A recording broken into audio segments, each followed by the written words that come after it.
తమ కార్యకర్తలను వేధిస్తే red book లో పేరు రాసుకుంటామని పోలీసులు అధికారులను హెచ్చరించారు ఎమ్మెల్యే హరీష్ రావు. అక్రమ కేసులు పెట్టి ఇబ్బందులు పెడుతున్నారని మండిపడ్డారు. తమ కార్యకర్తలను శ్రేణులను వేధిస్తే ఊరుకునేది లేదని, వడ్డీతో సహా చెల్లిస్తామని ఆయన స్పష్టం చేశారు.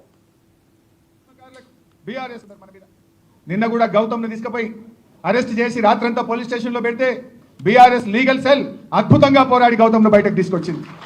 మన బీఆర్ఎస్ లీగల్ సెల్ ఒక ధైర్యాన్ని ఇచ్చి ముఖ్యంగా సోషల్ మీడియా యాక్టివిస్టులకు, విద్యార్థి ఉద్యమకారులకు, బీఆర్ఎస్ కార్యకర్తలకు మన లీగల్ సెల్ ఎంతో అండగా తెలంగాణ భవన్ నుంచి రాత్రి భవన్లు కృషి చేస్తుంది. ఇవాళ ఇప్పటికే కేటీఆర్ గారు కూడా చెప్పి ఉన్నారు, ఎవడెవడైతే అధికారులు ఇవాళ ఎక్సెస్గా ప్రవర్తిస్తున్నారో మనం కూడా తప్పకుండా రెడ్ బుక్లో రాసి పెట్టండి, వాళ్ళకు తగిన గుణపాఠం చెప్తాం.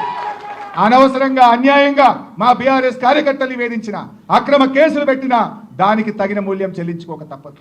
కొందరు అధికారులు అత్యుత్సాహం ప్రదర్శిస్తున్నారు, అతిగా ఉన్నాయి లేని పెట్టి కేసులు పెట్టి ఇవాళ ప్రభుత్వంతో మమ్మల్ని ఇబ్బంది పెట్టే ప్రయత్నం చేస్తున్నారు. తెలుసు మాకు ఏ అధికారి ఎక్సెస్ చేస్తుండో, ఎవరెవరు ఏం చేస్తున్నారో అన్నీ తెలుసు మాకు, అన్నీ కూడా గమనిస్తున్నాం జాగ్రత్తగా. బిడ్డ జాగ్రత్తగా ఉండాలని చెప్పి నేను అధికారులందరినీ కూడా హెచ్చరిస్తా ఉన్నా.